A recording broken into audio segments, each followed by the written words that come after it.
Uh, my name is Yair Levy, and I'm an associate professor in the school. I've been with the school close to 9 years now. Time is flying when you're having fun. The purpose of this presentation is actually to go beyond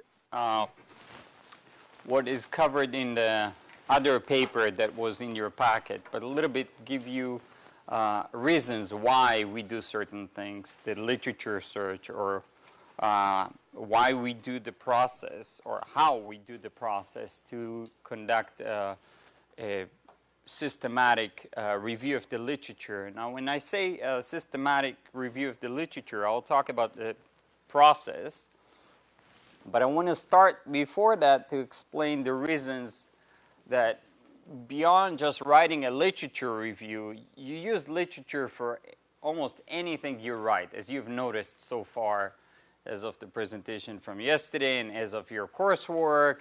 And the feedback you got through coursework is that we really need to back up or anchor everything that we claim in literature. So the centrality of literature to anything that we do is highly important. Let me start by showing you a very quick YouTube movie, and then I'll explain why I'm showing you that. A brain-computer interface is a direct communication pathway between the brain and a technological device. While connecting nervous systems to computers may sound like science fiction, scientists have already achieved this feat in a variety of systems. One group of researchers at the University of Pittsburgh connected a robotic arm to a motor cortex of a cat. Here you see the animal using the arm to feed itself. Dr. John Chapman at the State University of New York has used radio signals coupled with electrical stimulation of the whiskers and of the pleasure center of the brain to create remote-controlled mice. Even the human brain has been harnessed to control computers.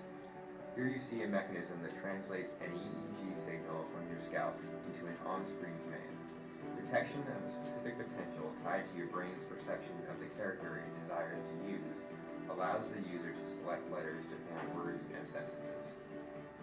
Please exciting. So why am I showing you this video? Well, the reason is, if you're interested in getting into any area of research, even if you've been a practitioner in that field for many, many years, you still need to go into the literature and learn the literature, understand the literature, capture that literature, organize the literature in a way that you can later on retrieve it. Otherwise, as a researcher, not as a practitioner, you won't be able to make any arguments for anything that you're going to put forward. And that's the whole idea.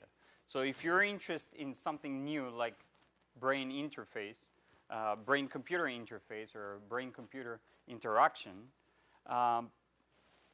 where do you go and how do you start, essentially, is what we're going to talk about next. But the idea is that even if you dive into something new, or even if you dive to something that you've been doing for the past couple of decades, you still need to go to the literature. You still need to anchor your work in the literature.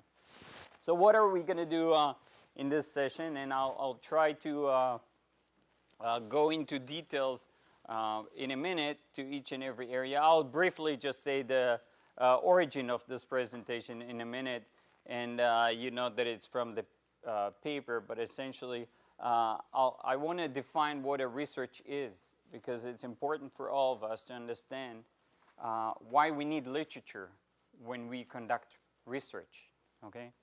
And then we'll talk about why do we need to conduct, conduct literature, obviously, is crucial. Why do we need to use literature in general as an idea for, or as a foundation for research?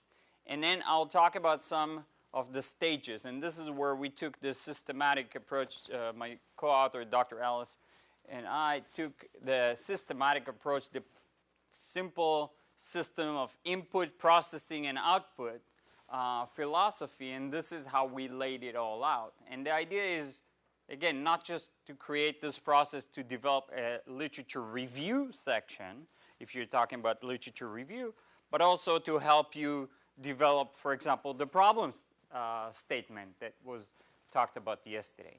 So the process, some of the stages in that process are related. And you're going to see that I'm going to address some of the issues that were raised yesterday. For example, when we go, I'll talk in a minute. When we go to talk about the input, you will see the quality. We introduced the quality. So obviously bragging a little bit, this paper actually was the best paper, and that's enough about bragging.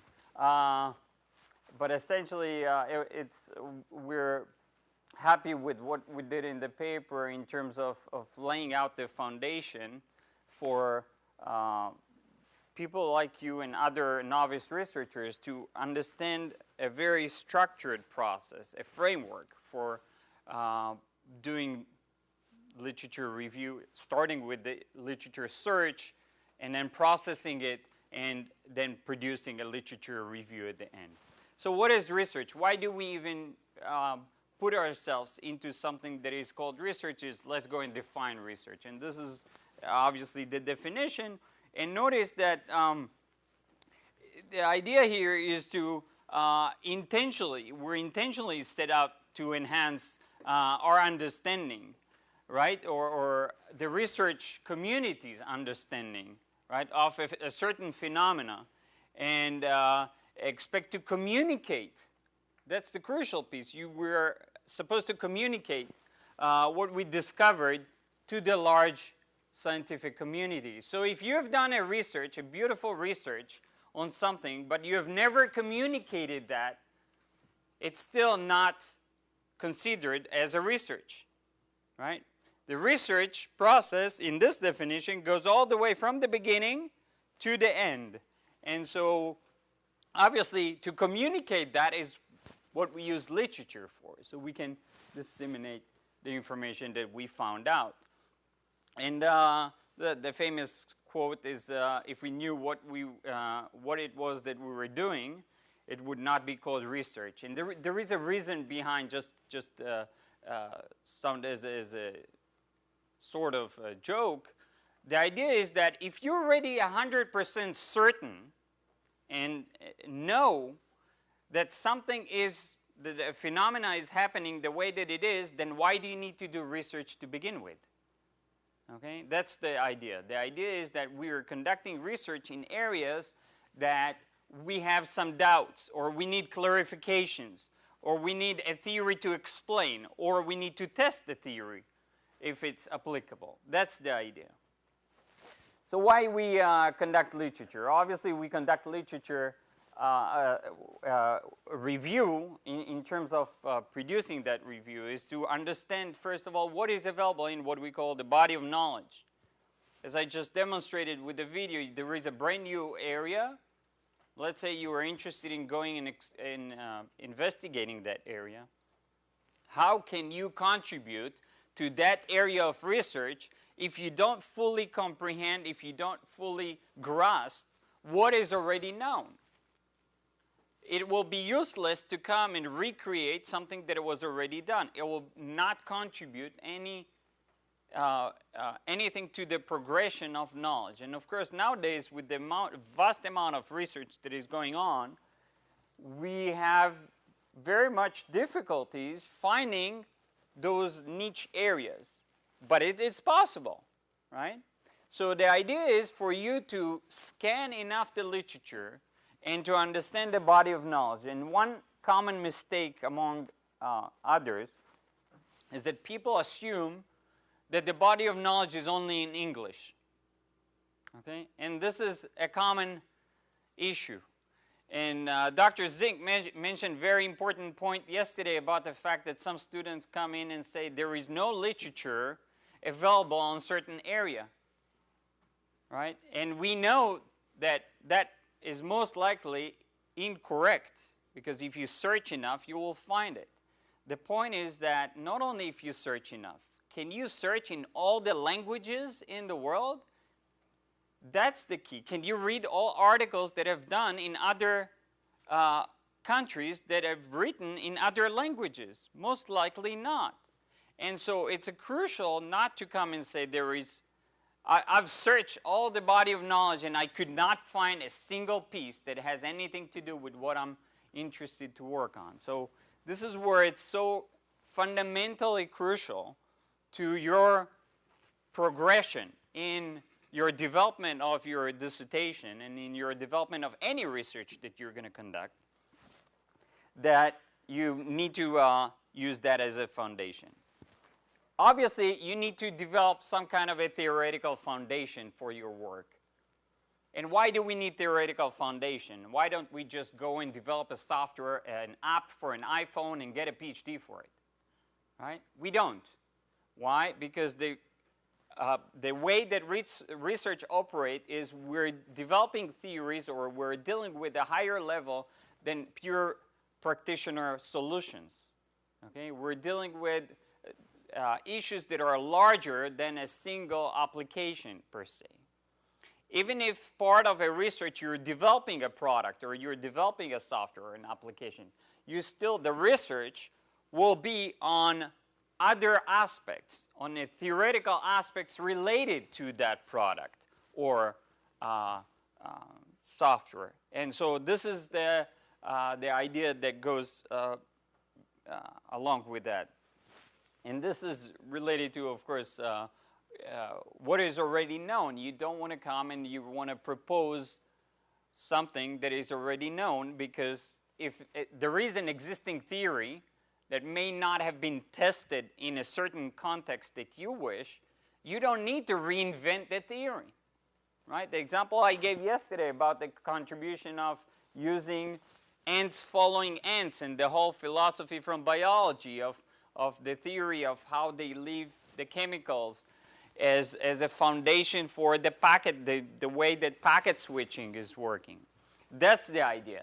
The idea is to use certain theories that might guide work even in other fields. And as an information, all of you guys are here in the information systems program. So as an information systems student, you got to realize that information systems is a very early, very young stream of research. And so when we develop that stream, we must borrow theories from other fields. And so if you're going to look later on, I'll show you the list of theories. There is a wiki, actually, that was developed over the years with list of all the theories that have been used in information systems research. And you will see that most of them are coming from other fields, right? If not all, right?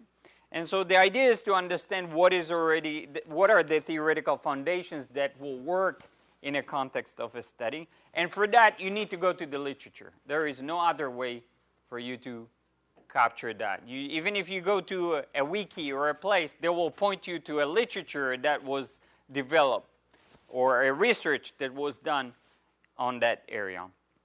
And obviously making sure that your research problem is solid. This is why you need to conduct the literature review as well. And the other metaphor that I always give is when you develop a research, you don't want to stand on shoulders of midgets, right? You want to stand on shoulders of giants. You really want to have a very strong, or stand on the floor, right? You want to stand on giants so you can actually reach higher. That's the whole philosophy. The whole idea here is to really build on something that is solid, on something that you can develop, or a couple of theories that you might be able to merge that are coming from giants. And who are these giants for us? I'll explain this in a moment when we're looking to literature and how it's connected. Research papers are connected.